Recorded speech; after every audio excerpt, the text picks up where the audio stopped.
Welcome to the Life Leadership Podcast with myself, Leila Singh, all things coaching, career and personal branding.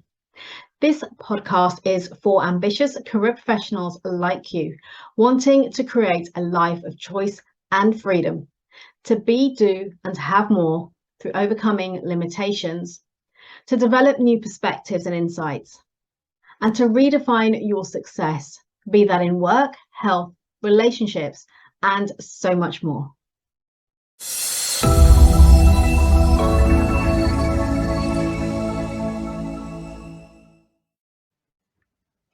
Hi there, good morning, good afternoon, good evening, and welcome to Live with Leila. My name is Leila Singh, and I am a leadership, career, and life coach working with career professionals, typically in the technology industry, who are looking to overcome their limitations and uncover their true, real potential and create new possibilities, all whilst showing up as the best version of themselves. This is what I call life leadership. So what is the topic for today?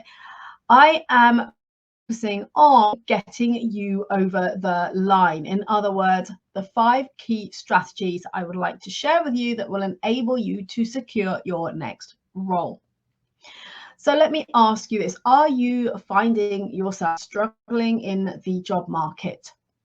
Perhaps just simply to get noticed.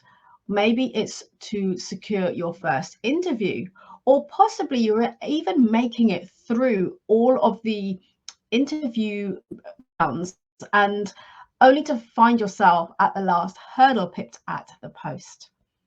And this is happening time and time again. So if this is you, then you want to stay learning and maybe grab a pen and paper to take some notes. My question to you is, if this is you, what steps are you taking to ensure that you are standing out, being remembered for the right reasons, and making it a no-brainer for someone to hire you? Because yes, it does take effort, it does take energy, it does take time. Right now, from everybody I am speaking to, whether that is hiring managers, recruiters, and people who are in the job market, it is a competitive landscape out there.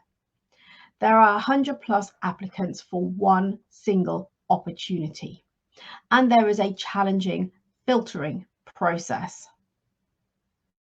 So what are you doing to ensure that you make it to the top of that pile, to make it to the shortlist, to get in front of someone to speak to?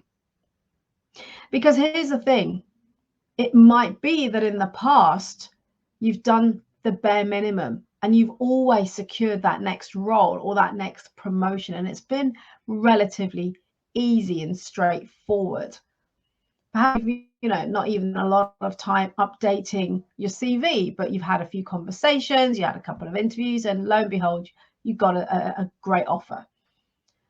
But here's the thing, times change, and right now it is a challenging landscape. So if you have a vision, a career trajectory, a career plan of where you want to be next, and securing your next role is not simply a case of just getting another job, then you want to listen up. Because what I'm seeing and hearing from people is that there's a lot of people taking for granted that the job search process has been in years gone by. And as I said, things have changed, evolved. There's a lot of people in the job market right now, whether they're in jobs or they're not working. So the competition is high. Competition is tight. But now's not the time to be winging it, hoping that things will work out, and in particular adopting the scattergun approach. In other words, just throwing your CV out at every opportunity that arises on LinkedIn or with recruiters and saying, yeah, I'll just put myself forward. Now that's great if you're someone who doesn't really care about where you work, what company you're working for, the type of company, the industry, the role. You just want a job. Then this necessarily for you. But if you are someone who has a kind of clear line of sight of where you want to go, you're ambitious, you're driven, you're a high achieving individual, then you really want to take these steps on board that I'm going to be sharing with you now. And here's the thing, you might be thinking, what's wrong with the scattergun approach? Well, hey, the scattergun approach is great if you're simply wanting to get back into the habit or that headspace of attending interviews. Maybe you've been in the same company for a number of years and you've not interviewed for some time. And therefore, yeah, great, go get some interviews for jobs that you're not really that keen on, or you're not bothered if you don't get that role, but it's an opportunity to just go in and practice and get back into that mode of having interviews with people, being in that mindset, preparing for them, so you can start thinking about the examples that you want to bring to the table and demonstrate to people the value that you have to offer. That's all great. But if you're really focused on your career as a priority and you're high achieving, you're ambitious, you're driven, and you want to take your career to the next level, then scattergun approaches are not for you. Neither is doing the bare minimum. Neither is winging it. Neither is showing up desperate to just get a job because perhaps you've been out of work for a while or things are getting so bad at your current workplace that you just need to get out. Because energetically showing up from that place will make a huge difference to the outcome of your interview. People will sense, they will pick up on it. It's a little like a salesperson who is desperate to get another sale. You can almost smell it. You can sense it. Something just doesn't feel right. And this is no different in an interview situation. So you want to really slow down to that and just check in with yourself in terms of what it is you want. Is this next move an important move for you? Is it a pivotal move in terms of where you're looking to take your career, the next step? Perhaps is it moving into a leadership role? All of those things. If that is what you're looking to do right now, you want to just slow down to that, take a step back and look at your strategy. What is it you're actually doing to be able to secure that next ideal role? And that requires understanding your longer term plan. It's also about being intentional about what it is you want and putting in the time, the effort and the energy to get there. And also it's about going over and above, because you need and want to stand out from the crowd, from all the noise. You want to have people see and know enough about you that it's almost a no-brainer to take you to the next interview and to the next level, and then to make that offer to you. So what are the things that you can do to get yourself over the line to secure your next role? I'm going to share with you 5 top strategies that you can implement. If you're not doing these already, start to think about what else you can do, or what can you do even better or more effectively. Okay, so number 1 is something you might hear me talk about a lot, is clarity. What do I mean by clarity?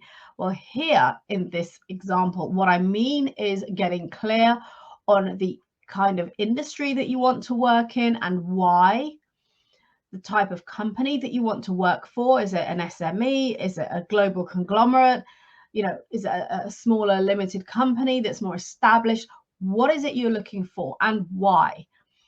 Think about the role or the roles that you're open to pursuing.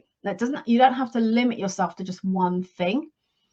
But here's the thing here and this is what I work with when I work with my private clients, is getting really clear on the role. And now when I talk about role, I'm not talking about job title. I'm talking about what you want to be doing on a day-to-day basis, the kind of responsibilities, activities, tasks, projects, etc. that you want to be doing. How do you want to spend your days and your weeks? That's what I mean by strengths. You want to be doing things that light you up, that energize you. Okay, so because that will bring out the best in you, that will make you more effective and productive, enthusiastic, fulfilled. And guess what? Everyone becomes a winner, because you're happy, you're fulfilled, your manager will be really happy because you're being productive, you're being effective, and you're moving forward. Okay, so you want to really just check in with yourself. What is the kind of role that you want to be doing? And like I said, it's not a job title, because one job title in company A could mean something very different to the same job title in company B. And then clarity on you. In other words, understanding what it is you really want.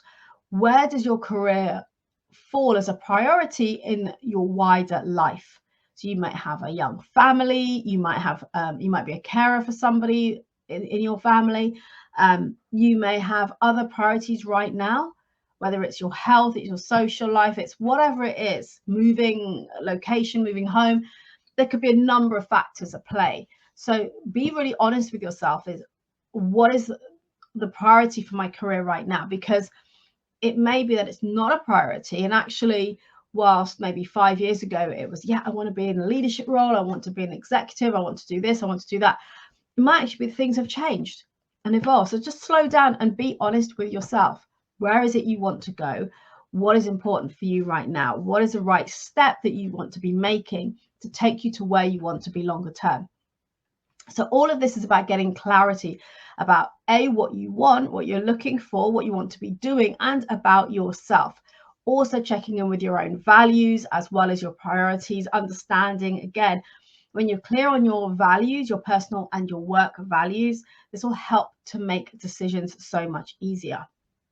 So that is number one, is clarity. Number two is attitude. And what I mean by attitude is the way that you show up. What is it you're doing differently to stand out?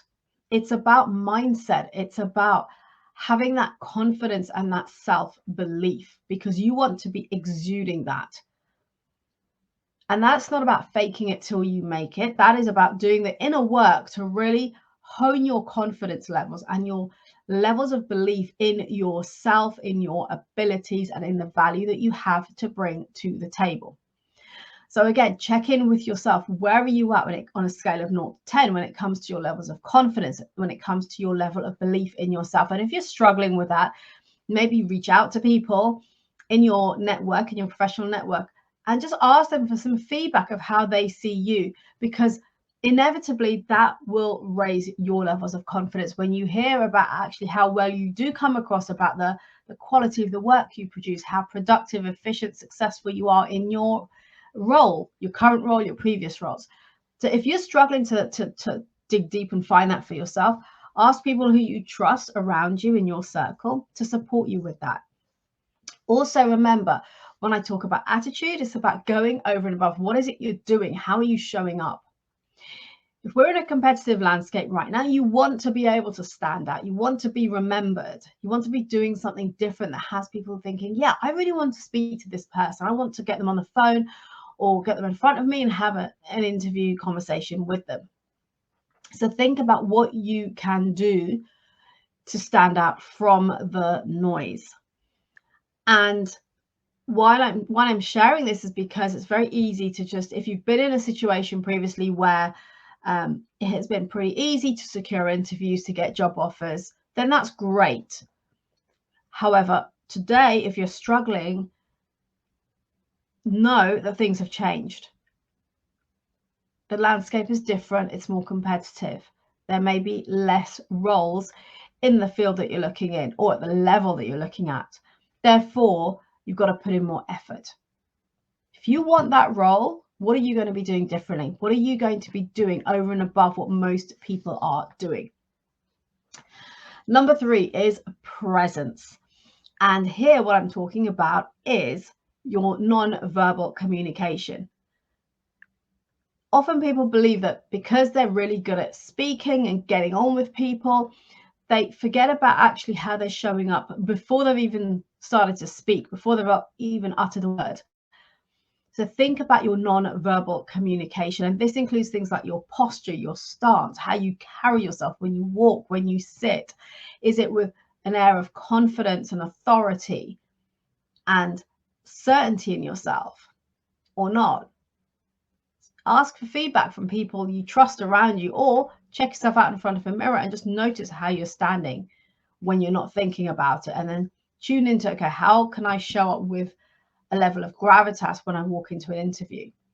or even when you're on camera, if you're doing interviews online. Think about smile. A smile makes you warmer, engaging, someone that somebody wants to talk to, wants to get to know. It's a simple little thing. Many people forget to do it. So smile. Remember to smile. Remember to have a firm handshake. Again, practice with someone and ask them for feedback. Have I got a strong handshake? What can I do to improve it? Because that exudes, again, confidence and certainty in you and how you're showing up. Think about the way that you speak. In other words, your tonality. Are you speaking at a monotone level, or are you varying your tone when you're speaking to keep the interest and the engagement up and have people want to listen to you? And think about your pace of speaking as well, because oftentimes when we're nervous, we tend to speak really, really fast, or sometimes it's our natural go-to. I know I naturally speak quite quickly when I'm speaking to someone on a one-to-one basis. So I'm always mindful of slowing it down a little bit when I'm speaking here, like on a live or in a podcast interview, or I'm speaking at a keynote event. So you want to be mindful of your pace. Are you naturally a fast speaker? In which case, do you need to perhaps slow it down a little bit when you're at an interview? Think about articulating yourself. How are you articulating yourself effectively? Now, if this is something you struggle with, you want to put in the prep. So thinking about your experience, your examples of, when you are sharing examples of how you've overcome a difficult situation or dealt with a problem or handled difficult people. And this takes us straight into the fourth point, which is communication. So we're going from the present and the non-verbal now into the verbal communication, the speaking, which is 7% of your overall communication. Still very, very important. So think about what you say and how you say it. You want to include some of the key words or the buzzwords that they will be looking for based on the role that you're applying for. You want to think about being articulate in your answers and not waffling and going off on tangents. So that will require some preparation. It will require you to maybe sit and think about examples you can draw upon over the years of your experience. And then how do I effectively communicate that in an interview that really sells me, that shows my value and my worth, what I have to bring to this opportunity. And of course, you want to share it with passion and with enthusiasm. So think about how you're communicating, not only the words that you're using and being articulate and not waffly, but also having that passion and enthusiasm behind what you are saying, and not just saying what you think people will want to hear. Because a seasoned interviewer, a hiring manager, will pick up on that very, very quickly. Similarly, for myself as a coach, I've had a couple of clients, not so much now, but years ago in my early days, who felt that they should be sharing what they thought I wanted to hear, which actually isn't going to help anybody, right? You want to be coming from a place of being authentic, from being you. So just check in with yourself. What is it you're doing at the moment? Are you being authentic? Are you being open and honest in terms of your sharing, your examples, or are you saying what you think they want to hear? Are you maybe, adjusting the truth a little bit in terms of what you have done or your experience? Because at some point you will get caught out. So I just want to throw that one out there. Also, when it comes to communication, you want to be able to show how you're adaptable, that you're driven, you're determined. So look at the attributes that they are seeking and, again, dig deep into your own experience to look at real life examples of how you can demonstrate that through your conversation. And then finally, network. This is a huge area for me. If you're in the job search market, this is a big one. Something I've talked a lot about previously in previous lives here. Today, what I want to share with you about this is, number one, if you are going to reach out to your network to ask for recommendations, referrals, introductions, favors, you want to remember to put in the effort before you reach out. What do I mean by that? What effort am I referring to? I am talking about having yourself clear and ready and having done the groundwork yourself, the foundational work. And that means all of the things that I have just mentioned. So already working on your clarity of what you want and why, and what you've got to bring to the table, your attitude and the way that you're showing up, your confidence, your mindset, and being able to go over and above, your presence, your non-verbal communication. How are you carrying yourself? How are you showing up? Your communication and being able to eloquently articulate what it is you're looking for and why, and what you have to bring, what you have to offer. Not only that, the number one place that people are going to go and check you out if you reach out and ask for that referral recommendation, or putting you forward to somebody, recommending you to somebody, is LinkedIn. So please, please, please put some time, effort, and energy into refining your LinkedIn profile so that it stands out. It shows that you've put some work into yourself, because that's where people are going to go and look first and foremost. So if you're asking for someone to maybe make an introduction for you to a person, to a hiring manager in an organization that is hiring for a job that you'd love to do, before you do that, make sure that your LinkedIn profile is top notch. Why? Because the person you're asking the favor of is going to go there straight away. That's the first thing they will look at, because that is your shop window. That is your sales page. And secondly, when that person recommends or refers you, that is where the hiring manager is going to go to. The first place, when you Google someone, if you're on LinkedIn, that's going to come up as one of the top results that people are going to go look at, unless you've got your own page that you've created, your own URL. So you want to make sure that that is, again, top notch. It stands out. It sells you. Your LinkedIn is not your CV, remember. So you want to write it in a way that really shows what you have to bring, your breadth of experience, your skill set, your passion behind the work that you do, you know, what kind of work you love, why, if you've got it shown as open to work, what is it you're looking for? Be, again, really clear about that, because all of that will not only provide you with a great marketing tool for yourself, but it will also have people land on your page and want to read more, and then want to reach out to you. So now you're turning the tables a little bit, not you just reactively applying for roles, but actually having people see your profile, think, oh, I want to speak to this person, I want to get them in for an interview. Now the tables have turned, and you're going to be more in control. You're going to have opportunities coming to you. Whereas right now it might be you're going chasing after opportunities. So wouldn't it be a great place to be more in control, to be having people gravitate towards you, wanting to have a conversation with you?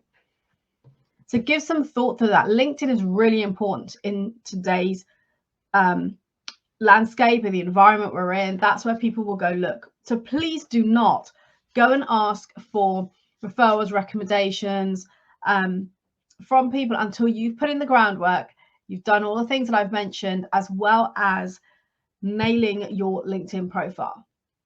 Because if you don't do that and then you're asking for help, very often people are looking and say, well, he's not putting or she's not putting the effort to really work on their profile. So now why should I put in the effort to go help them out? You know, because as your marketing tool, it's not looking great. And then if I'm referring you to somebody that I know who is hiring, you're calling in a favor from me. I'm then calling in a favor from somebody else. And it's reflecting on my own reputation. If I don't feel someone is looking on LinkedIn, not only in person, but on LinkedIn, like, you know, they have put in the time and effort themselves, I'll be reticent to recommend them or refer them, because it's a reflection on me, particularly with the work that I do. So really slow down to these points. I'm going to do a recap for you in case you've just joined, as to the things that you really want to be thinking about when it comes to if you're finding yourself in the job market and struggling to even get interviews, to have conversations with people. or to get to an offer stage. And number one is the clarity on yourself, clarity on what you want, clarity on the types of companies, organizations, industries, roles that you're looking to do, all of that. So it's not a 5-minute job. It is spend some time on these things. Number two is attitude. How are you showing up? Are you going over and above to stand out from the noise, from the crowd? What are you doing to have people want to come gravitate to you, want to have a conversation with you? Are you showing up with confidence and certainty in yourself? Consider your presence. Are you showing up with a powerful presence? Think about your non-verbal communication. Number four, your communication, your 7%. How are you articulating your desires, what it is you're looking for, the opportunities you're seeking, what it is you have to bring to the table, how you demonstrate your breadth of experience? Are you preparing and working on honing that before you start to engage and put yourself forward for interviews? And then finally, networking. Remember, if you're going to ask for favors, people love to help, by the way. So don't get me wrong. I love to put people forward to recommend, but you've got to be looking good because people are going to be looking at LinkedIn. So LinkedIn is really critical, but not only that, you then want to obviously build your relationships, cultivate, nurture them, and then be reaching out and asking for help, because you'll be surprised, people will help, but you've got to do some of the work yourself too. Okay, so I wish you all the best in your job search, and again, take on board what I've shared here today. And if there's anything that's not clear or you've got any questions, please do let me know. Until next time, thank you for joining. Remember to elevate your performance, maximize your potential, and create new possibilities by showing up as the best version of you.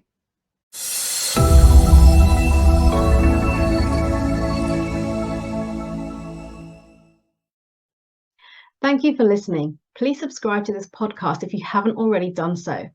And if you enjoyed and gained value from today's episode, then do please leave a review telling us your key learnings and what you enjoyed the most. And do please share this podcast with your friends and colleagues so we can spread the word on life leadership, creating a life of choice, freedom, and new possibilities. Connect with me directly on LinkedIn, and if you would like to learn more about how we can work together, either DM me on LinkedIn or email.